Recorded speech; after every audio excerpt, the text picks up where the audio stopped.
and thanks for coming back. We're going through picks 11 through 20, and maybe for like your casual fan or your what I would call them a fake fan, they're probably done watching the draft right now because the top 10 picks would be done. But if you are an avid draft fan, as me and DQ are here, this is when the draft really starts to get juicy. We'll start it off here, and we got pick 11. With the 11th pick in the NFL Draft, the Miami Dolphins select Vita Vea, defensive tackle for Washington. It's funny, there's a lot of needs that the Dolphins have. Guard, linebacker, running back. You could even say that they could go out on a limb there and draft Johnny Manziel 2.0 over there, Baker Mayfield.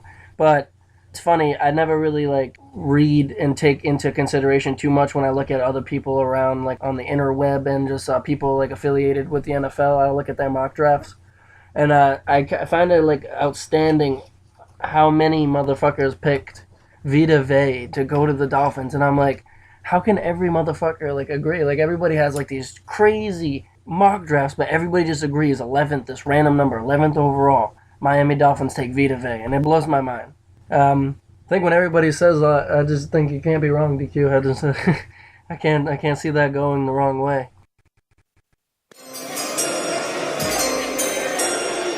with the 12th pick in the NFL Draft, the Buffalo Bills select Baker Mayfield, quarterback, Oklahoma. Despite what many people, including my colleague over here, Danny D, believes about Baker Mayfield being Johnny Manziel 2.0, I really don't believe the speculation. I think Baker Mayfield has an amazing skill set. I think he's poised to be one of the best converting college quarterbacks in this draft as far as converting into the pro-style offense. Baker Mayfield is cocky, and he's had some off-the-field issues, which is a little concerning, especially with him being in a smaller market, such as Buffalo. I think he might struggle there, living in a place like that, especially coming to find out that their bars are open till 4 a.m. for some strange reason. So I hope he's able to, wake up and gear up on game day and, not have a hangover.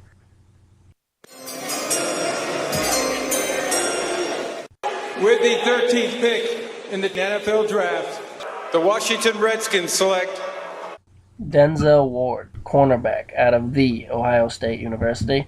And I believe it's a good pick. I think it's a steal, honestly, for the Redskins. I think Denzel Ward is a top 10 talent, and to get him 3 picks out of 10 is a really good. I don't think it's necessarily a need for the Washington Redskins at cornerback here, with the likes of who they just got Fuller in the trade from the Chiefs, and they also have Josh Norman. But I think bringing in a young talent like Denzel Ward, who I have a lot of tremendous like for, I think that Denzel Ward may be the best cornerback in this here draft, not Minkah Fitzpatrick.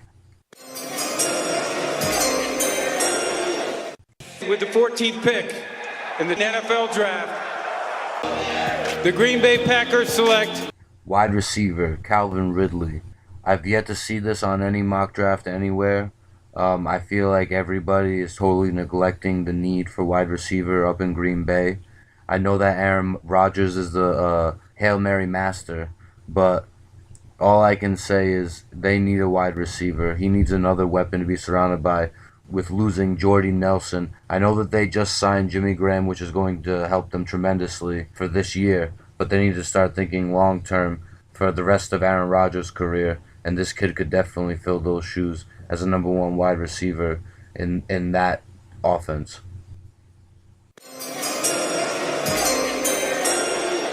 with the 15th pick in the NFL Draft, the Arizona Cardinals select Quarterback out of Louisville, Lamar Jackson, former Heisman Trophy winner. He is pretty freaking talented, man. To see what he can do with the football, not necessarily so much throwing the ball, but what he can do when he is carrying the football. People might not even know this, but Lamar Jackson has more rushing yards and rushing touchdowns than a person that got taken much higher in the draft, Saquon Barkley. So Lamar Jackson is a threat with the ball in his hand. He is very electrifying. I don't know how he's going to pan out in the NFL. I've made some comments about Lamar Jackson kind of resembling E.J. Manuel. I know DQ knows very well about EJ Manuel. I personally don't think Lamar Jackson is worthy of a first-round pick, but I don't mind him going to the Cardinals, and I like the fit of him going to the Cardinals because he's not going to just get asked to step in there right away and start slinging it week one. You know what I mean, DQ? Yeah. He's got some time. He gets to see how the NFL rolls. He's got some time to learn under Sam Bradford, who is a pretty traveling man, so but keeps getting starting jobs. With the 16th pick in the NFL Draft, the Baltimore Ravens select tight end Mike Gesicki out of Penn State. Highly overshadowed by a guy named Saquon Barkley, who we've mentioned multiple times in this mock draft. Gesicki came out of nowhere and bursted onto the scene at the 2018 NFL Combine, just totally outcompeting every tight end at the position. Previously, South Dakota State tight end Goddard was projected to be the number one overall at the position, but that now he is being overshadowed by the combine performance of one Mike Gesicki, tight end out of Penn State, and the Baltimore Ravens could sure use the tight end.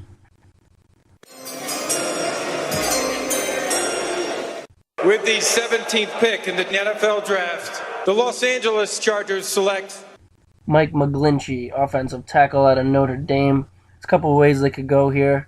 I think it would be dumb of them to take a quarterback like a Mason Rudolph or something like that with all the quarterbacks already taken off the board. Could use some help at linebacker. There's some good linebackers out there. I think Rashaan Evans would be a good fit. But where I'm going here, 17th overall to the Los Angeles Chargers, they're going to take Mike McGlinchey. His counterpart, Quentin Nelson, went a little earlier in the draft, on our mock draft, to the Colts. And I think Mike McGlinchey is a pretty solid, could be a very solid tackle in the NFL. You know, with an older quarterback like Phillip Rivers, you don't really want to see him getting sacked too much. And I don't know if you noticed the DQ. He does have a tendency of holding the ball a lot, which actually makes him more prone to being sacked. So he could use a lot of help on that offensive line. They have a lot of needs, but I think solidifying the line with the offensive tackle, Mike McGlinchey, would be a very good step in the right direction. with the 18th pick in the NFL Draft, the Seattle Seahawks select Offensive guard Will Hernandez from UTEP. One thing that I've consistently seen in mock drafts is the Seattle Seahawks taking a cornerback here now that the Legion of Boom is officially dead.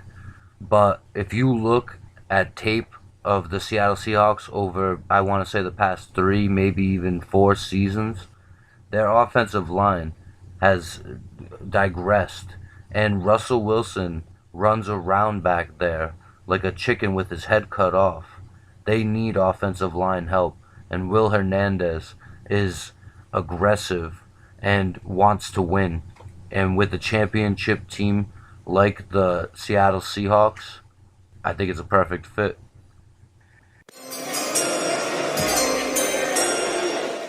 with the 19th pick in the NFL Draft, the Dallas Cowboys select Marcus Davenport, defensive end / linebacker out of the University of Texas San Antonio, UTSA.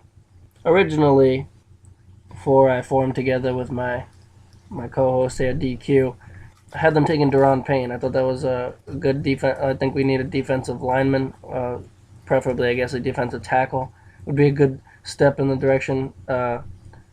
We are pretty barren down there in defensive line. We could use all the help we need. A lot of people like to get popped with PEDs and steroids and stuff, so everybody likes to miss games. So we could use all the help we could on that front.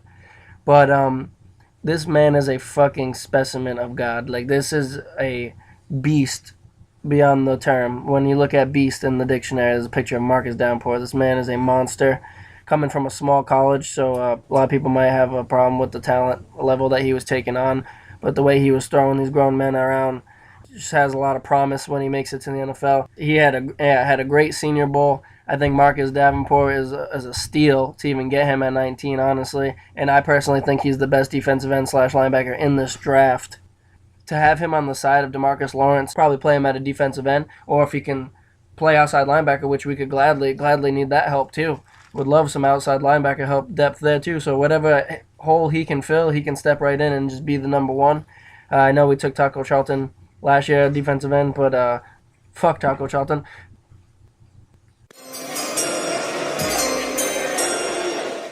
With the 20th pick in the NFL draft, the Detroit Lions select linebacker Rashaan Evans out of Alabama. Rashaan Evans going 20th overall to the Detroit Lions is a steal, in my opinion. I believe that Rashaan Evans could easily go in the top 15. Watching his tape, he's fast, he's furious, he's angry, he's aggressive in the run and the passing game. He covers, he rushes, he stops the run. Great play recognition. Takes two-step read and already knows where the play is going. Watching game tape of other Alabama players, because as usual there are many projected to go in the first round. He pops out on tape, not even watching his film. That says a lot about a player. Alrighty then, that is our picks 11 through 20.